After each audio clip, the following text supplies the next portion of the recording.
दोस्तों नमस्कार। आज हम डिस्कस करने जा रहे हैं देश के जो 3-4 राज्यों हैं उनके जो चुनाव होने वाले हैं, उनका जो डेट अनाउंसमेंट होने वाला है और उन सब को लेकर के जो राजनीतिक पार्टियां हैं उनके अंदर क्या कवायदें चल रही है, कौन सी रणनीति चल रही है और क्या उनका रिजल्ट होने वाला है, इन्हीं सब को लेकर के आज हम डिस्कस करेंगे।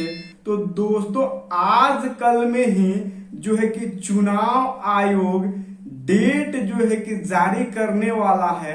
वो स्टेट है हरियाणा, महाराष्ट्र, झारखंड और चौथी जो राज्य है यानी कि जम्मू कश्मीर। जम्मू कश्मीर 2019 5 अगस्त 2019 को 370 को जब रद्द किया गया था, उसके बाद से अब तक कोई वहां पे विधानसभा का चुनाव हुआ नहीं और इसी को लेकर के जो सुप्रीम कोर्ट है वो दबाव दे रही है कि वहां जल्द से जल्द जो है कि चुनाव कराया जाए। तो इन चारों राज्यों के बारे में हम जानेंगे कि उनके अंदर जो है कि क्या रणनीतियां चल रही है। तो दोस्तों पहला जो है कि हम सब देखेंगे हरियाणा राज्य, कि हरियाणा राज्य में अभी अभी जो लोकसभा की जो चुनाव हो रही थी तो वहां पे किस तरह से बीजेपी के जो प्रत्याशी थे उन्हें गांव में जाने नहीं दिया जाता था। यहां तक कि जो ग्रामीण थे वो लाठी और डंडों से किस तरह से उन्हें दौड़ा दिया करते थे। तो इस तरह से हालात बन गई है बीजेपी को हरियाणा में कतई जो है कि अच्छा रिजल्ट नहीं दिख रहा है। जो पिछले जो विधानसभा का चुनाव हरियाणा में हुआ था उसके मुताबिक इस बार हरियाणा में जो है कि बीजेपी अपनी जो है कि एक राज्य खोने जा रही है। यही सब जो है कि रणनीतियां चल रही है और इस बार जो है कि हरियाणा में कम बैक करना बीजेपी के लिए इतनी आसान नहीं है।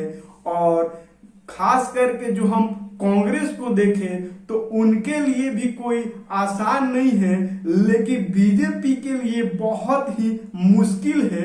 जो कि हम सब ने देखा कि हरियाणा के जो किसान आंदोलन थे उसमें ज्यादा करके हरियाणा और पंजाब और पश्चिमी उत्तर प्रदेश के ही ज्यादा किसान थे और बहुत से करीब 700-800 तकरीबन किसान मारे गए थे। वो सब हरियाणा से ही ज्यादा करके आते हैं और जो महिला पहलवान है, पहलवानों की एक जो लंबी कतार है वो हरियाणा से ही आते हैं और उनके साथ भी जो हुआ था वो सब हमने देखा कि लंबे समय तक दिल्ली में धरना प्रदर्शन करते रहे और फिर भी उन्हें जो है कि उनकी मांगे पूरी नहीं हुई।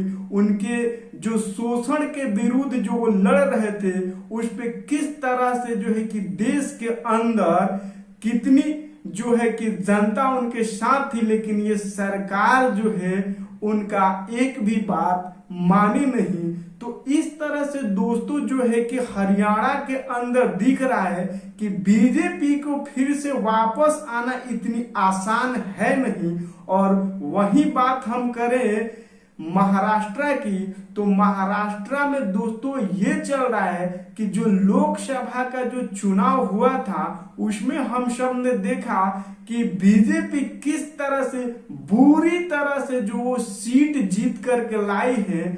और जब से एकनाथ शिंदे की सरकार बनी है शिवसेना को तोड़ करके, तब से बीजेपी में किस तरह से महाराष्ट्र में खलबलियां मची रहती। वहां के नेताओं में एक के बाद अभी अभी हम सब ने जो देखा कि वहां के देवेंद्र फडणवीस जो उप मुख्यमंत्री हैं, पहले वो मुख्यमंत्री हुआ करते थे और एकनाथ सरकार में उन्हें उप मुख्यमंत्री बनाया गया, यानी कि डिमोशन हो गया था। और जब लोकसभा का जब रिजल्ट आया तो वो अपने ऊपर जिम्मा लेकर के वहां इस्तीफा ही दे दिया। तो इस तरह से जो है कि महाराष्ट्र में बीजेपी को लेकर के बुरी खबरें हैं और वहां पे महाराष्ट्र में जो है कि बीजेपी समझ चुकी है कि वहां पे उन्हें अच्छी परफॉर्मेंस करना इतना आसान नहीं है। और हम तीसरी राज्य की बात करें झारखंड की, तो झारखंड में जो चल रही है रणनीतियां, जब से हेमंत सोरेन जेल से छूट कर आए हैं तो वहां की जो जनता है, जो आदिवासी जनता है, उनमें एक अलग ही जो है कि उत्साह दिख रहा है। क्योंकि हेमंत सोरेन को जेल में डालने की यही वजह थी, उनके ऊपर बहुत सारे इस तरह से जो है कि मुकदमे करके उन्हें जबरन जेल में डाल दिया गया था। और जब वो जेल से आए तो जनता उनके साथ खड़ी नजर आ रही है और इसी को लेकर के जो बीजेपी है पूरी डगमगाई हुई है कि अब जो कि झारखंड में चुनाव होने वाले हैं वहां पे उनका क्या हश्र होने वाला है। तो इसी तरह दोस्तों जो है कि जम्मू और कश्मीर को हम बात करें तो 2024 में जब लोकसभा की जो चुनाव हो रही थी तो बीजेपी के अंदर इतनी डर सी है कि जम्मू कश्मीर में अपना कैंडिडेट तक भी नहीं उतार पाई है बीजेपी। आखिर ये सब क्यों हो रहा था? क्योंकि बीजेपी ने जिस राज्य में जब इलेक्शन होने वाले थे उससे पहले ही देश के प्रधानमंत्री नरेंद्र मोदी जी पहले पहुंच जाते थे और अपने झोले से बड़े बड़े पैकेज का ऐलान कर देते थे और फिर वहां पे अपना रणनीति करके और वहां पे कई साम दाम दंड दे करके और वहां पे जो है कि वोट लिया करते थे। और आज के डेट में देखिए जो 2024 में लोकसभा की जो चुनाव हो रही थी उसमें मोदी जी किस तरह से बयानबाजियां करने लगे। आप सब ने देखा ही था कि मोदी जी के जो जुबान से जो भाषण आते थे अजीब अजीब से आते थे, जो कि मंगलसूत्र, गाय भैंस और मुजरे जैसे बात करने लगे। तो आप सब समझ ही गए होंगे कि बीजेपी की क्या हश्र हो चुकी है और आगे भी अब जो राज्यों में होने वाले हैं चुनाव वहां पे इनका परफॉर्मेंस क्या होने वाला है। और बीजेपी के जो हरियाणा में जो दिग्गज नेताओं हैं उनके अंदर अजीब सी जो है कि आपसी टकराव हो रही है। ये मीडिया खबर नहीं दे रहा है, लेकिन आप दिल्ली और दिल्ली एनसीआर में रह रहे होंगे तो आपको ये खबर जरूर आता होगा कि बीजेपी के अंदर काफी जो है कि आपसी तनाव चल रही है हरियाणा में। और फिर वहां पे जो चुनाव की बात करें तो वहां पे बीजेपी अपना परफॉर्मेंस दोबारा दिखा पाए इस स्थिति में बीजेपी कतई नहीं है।